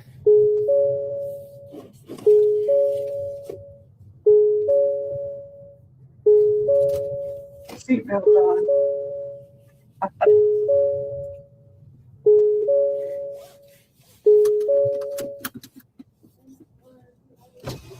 Hi, thank you for choosing McDonald's. If you had a mobile code, please state it now. I don't have a mobile. Hello. Good morning. Can I get a number 6, please, meal? What would you like to drink? I would like a coffee, please. Any cream, any sugar? Yes, 2 creams, 2 sugars, please. Anything else? No, ma'am. All right, that's order for you. It's going to come out 2:10:86. Would you like to send up the change for the trading house? Sure. Thank you so much. You can 11. All right. $11. $11.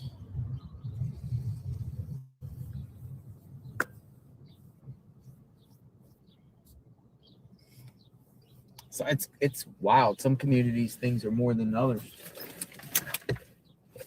Now, where the heck did my wallet go? Uh-oh. Oh. Got it. All right. Hash browns, please. I don't really eat the hash brown. I just got the McGriddle and the coffee. If I'm extra hungry, I'll eat the hash brown. Get the app. It's cheaper, huh? Ba-da-ba-ba-ba.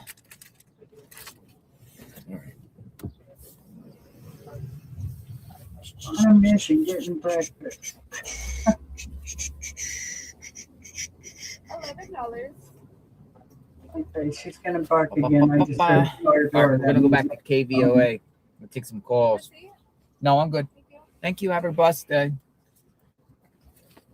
Thank you. That was easy, quick, convenient. Hey. It's quick and convenient. Thank you. Bye-bye.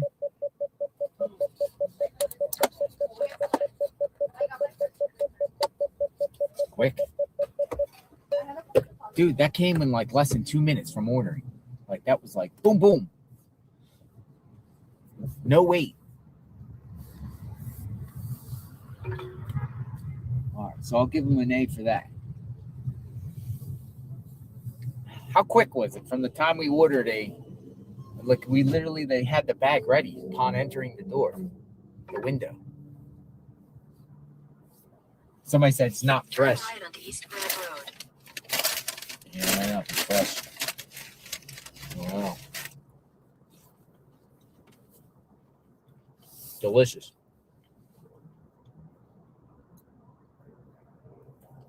All right, we're going back to KVOA. I'm going to take some calls.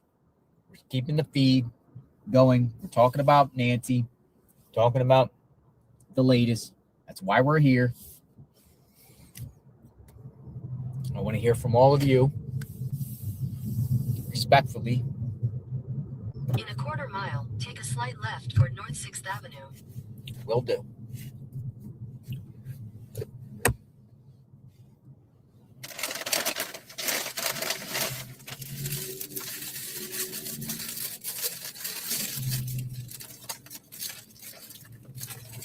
Not bad. Check it out. Not bad.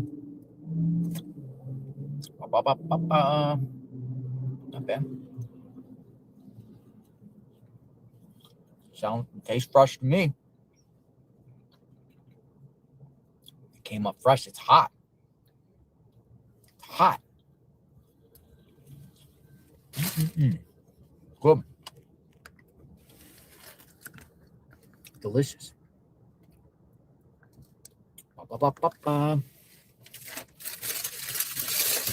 Some people are like, yuck, gross.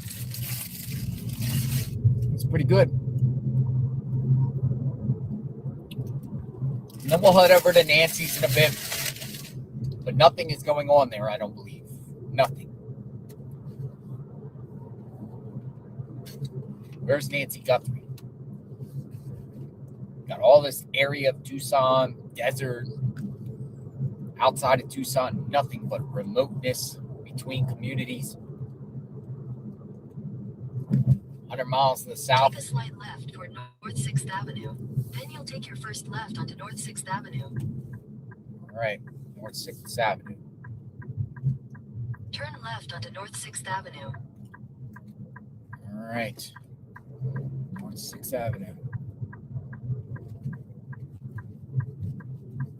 All right, North 6th Avenue. In half a mile, turn right onto East Elm Street. Elm Street.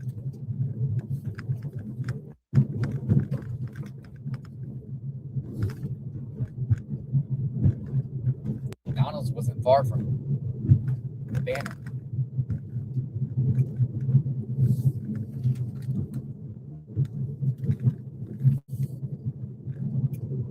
Not far.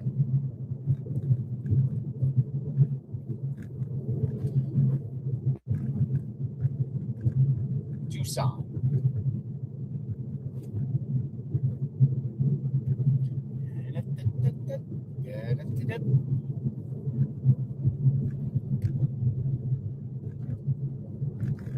Turn right onto East Elm Street. East Elm Street.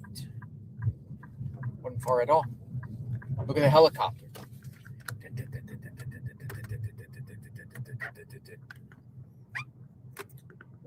Another thing is there's tons of helicopters that keep coming around, but you don't see them on flight radar. Dude, that's a military one. For sure.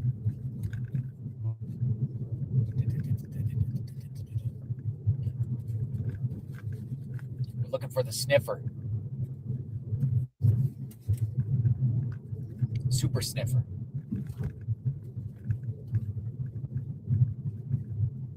All right, so this is the last difficult road to cross.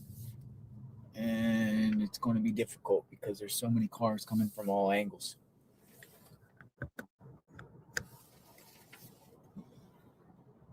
But we have an opening coming. Window of opportunity to cross. But it's closing quickly. Got it. Got it. Yes. We got it.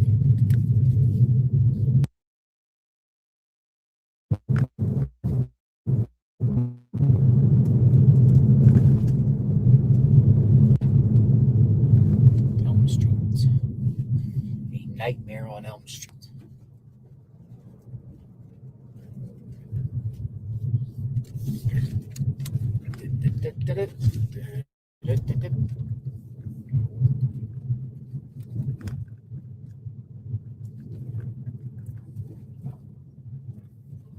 I'm going to check in with James, the searcher, in a bit. See what his status is. What's he doing?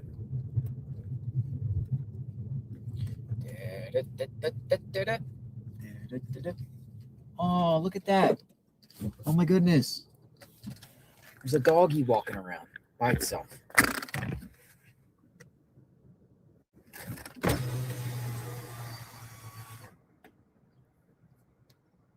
There's a little dog walking around. Hello! Hello! Come here! Come here! Want some food?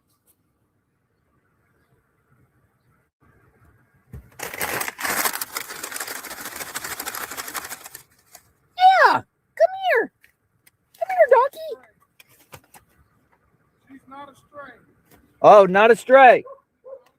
All right. Gotcha. Does she want a hash brown? She might bite. Oh. Is that your dog? Oh, your neighbor's? I was going to give her a hash brown. All right. Said she's not a stray. It's neighbor's dog. I'm going to give the doggy a hash brown.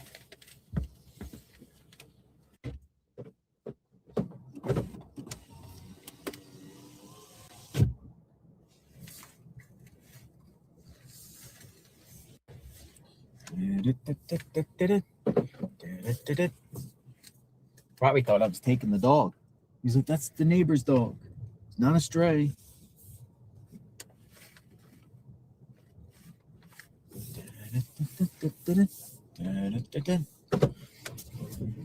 I was going to give the dog some hash browns.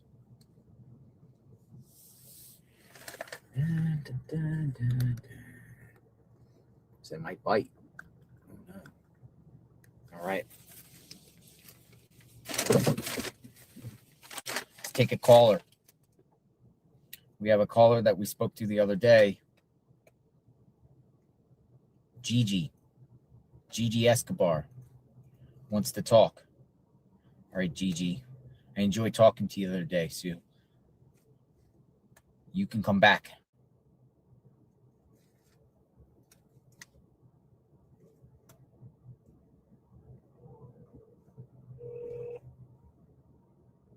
Good morning, JLR. Gigi, good morning. Nice to hear from you again. You too. And hi, chat. Listen, the guy that came there yesterday that was drunk, okay? Uh-huh. Now, we all know, and I'm sure that a lot of people in the chat done been drunk and had one of them episodes where you're just running your mouth. When people are drunk, part of what they saying is the truth, all right? Because they say a drunk tongue is a true tongue. And the guy brought up a lawyer. He brought up, and he also said, when he brought up the lawyer, he said, I don't have trash lawyers like that, which tells me he does have lawyers that he needs, okay? He also told us his dad did 20 years in federal prison. I don't know, I couldn't hear why, but that's what he said. He also stated that the lawyer knows who did this because he robs drug dealers. Listen to what the man said. Pay attention to what he said. He robs drug dealers. And he's talking about the cartel, right? He also mentioned that someone in their family owes money. Now, I'm not saying that it's cartel, if you understand what I'm saying. Yeah. Because cartel is going to let you know they did it. You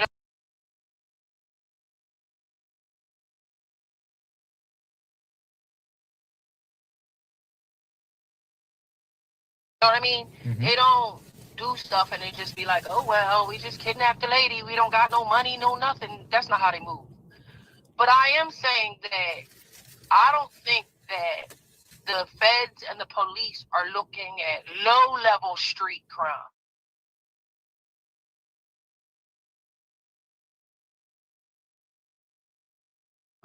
You understand what I'm saying? Uh-huh. Street level crime.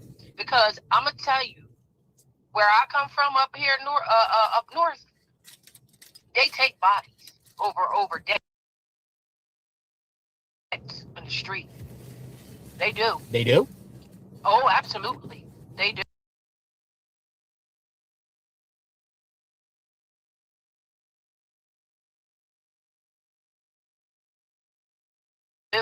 And sometimes they give the bodies back. Where are you from? I ain't gonna tell you that, JLR. Gotcha. I'm from where you were originally from. I see the area code, so yeah. Yeah. I think I know where you're from. We're both PA baby.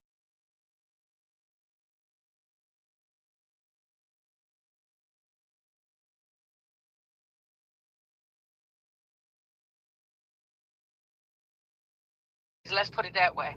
Okay. I want to say, does it start with a C? No. You know what I'm talking about on I-95. Yeah, but you're close. You're close. You're very close. Backyard. But anyways, I just want the viewers to pay attention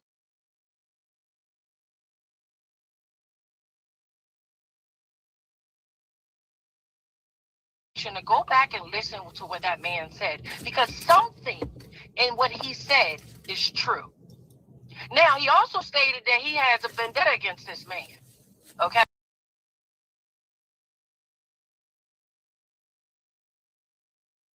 Why? We don't know. He don't like the man. And mind you, this gentleman had his father drive him to this thing.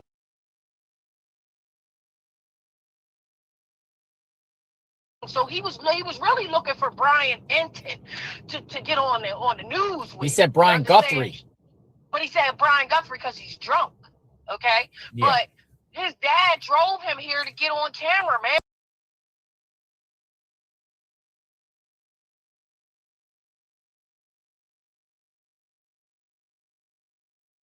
What is going on here? Like, ain't nobody else seeing what just happened here? It was bizarre. That's crazy. Man, he drunk and his daddy drove him there so he could get on air somewhere and say what he needed to say. Something in what that man said is about.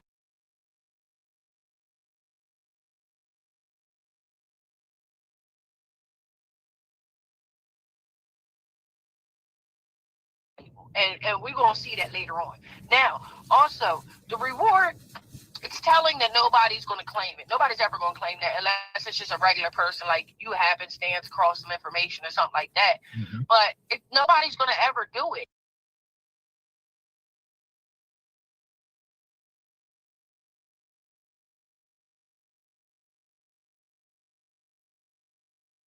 Claim that money because I believe it has family ties.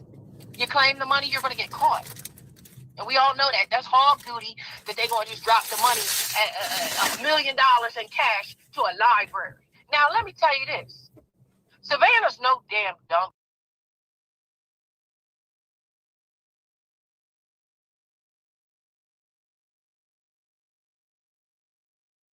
By far. She's a very intelligent woman. She's a lawyer. She's a lawyer, okay? I have a lawyer in my family. Very calculated people. She's never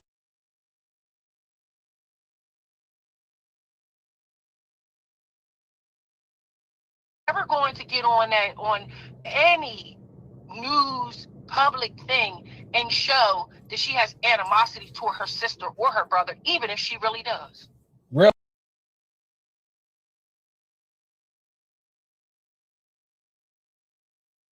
Okay. Absolutely not. She would never do that. Why would you let the public see that? She's a public figure. Yeah. She's not going to expose herself. And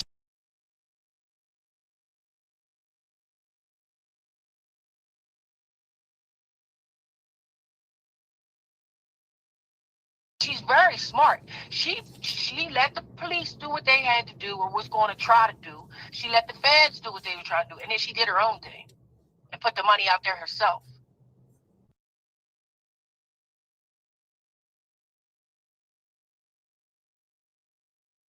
You see? Because she's being very calculated. So you think that she could be looking at her own family member with a sly eye?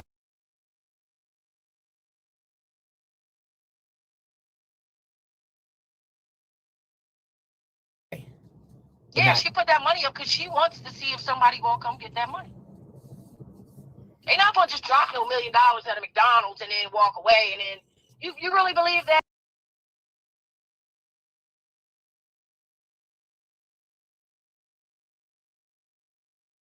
And they're not gonna be watching? No way. Anybody who tries to claim that money, they. Why is he buffering?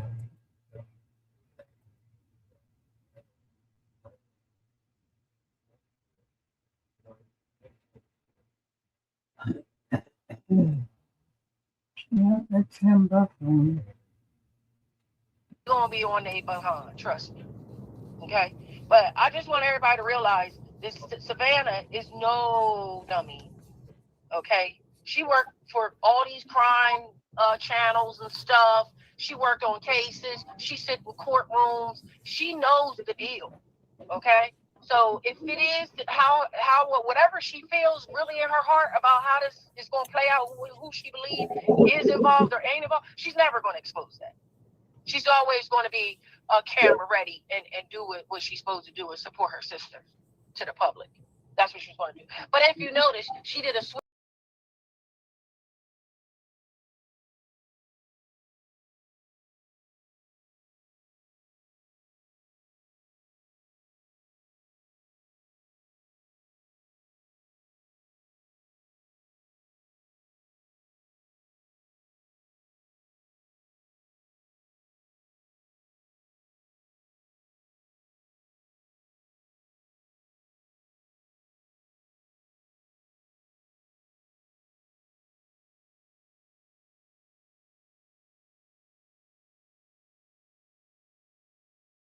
Lawyer, man. These are thinkers. Lawyers are thinkers. Interesting insight. You're But pumped all on the this. chat, You sound like you're really- like, yeah. Yeah. I really want people to pay attention to what the drunk guy said for a minute. So you think the It's drunk just- guy coming to scene is something to share some info without somebody? Listen, something in what he said is true. I can't tell you what exactly, but something, he was very adamant. He's very drunk. When people are drunk, they start talking about or high on drugs. They start talking about things that they would never talk about. You know why? Because your filters get let down, your inhibitions get let down, and it just spills out. So what this man is saying, something in what he said is valid. And oh yeah, by the way, I like how Alex stood up as soon as he saw the smoke coming, and he was like, "Oh no, you ain't. I'm gonna handle this." You like He jumped Alex? right in there. I'm ready to put Alex on the payroll. I like how Alex, if you ever going somewhere that's tumultuous and you need somebody on your hip, Alex is the guy to take it. I mean, to be honest with you, because he wasn't letting that man do nothing, none of y'all out there. For real, I saw it. So, but Yeah, if guys, Alex wasn't there, this guy could have got very violent towards us. Man, Alex would have had that guy throw right across the street, bro. He'd have picked him up and tossed him right upside down his head. I'm gonna drop out. So this guy, we know the Pima County Sheriff's Department is watching the channel because they came very quickly. Unless they got the call and said, "Hey, you got to go check this guy out." But maybe they put up, "Well, we're just concerned because he's drunk," but really want to question him. He wasn't driving. You showed that. Yeah, maybe they just really want to question him and like, who is this dude? How do you know this? For 30 days, and people have come up to your camera and said all kinds of stuff on camera. Their theories, the police ain't never came bolting around no corner on nothing, but they did with him. You got to pay attention to what's happening in front of you. Pay attention to what people are saying. Pay attention to where they're moving. That drunk man came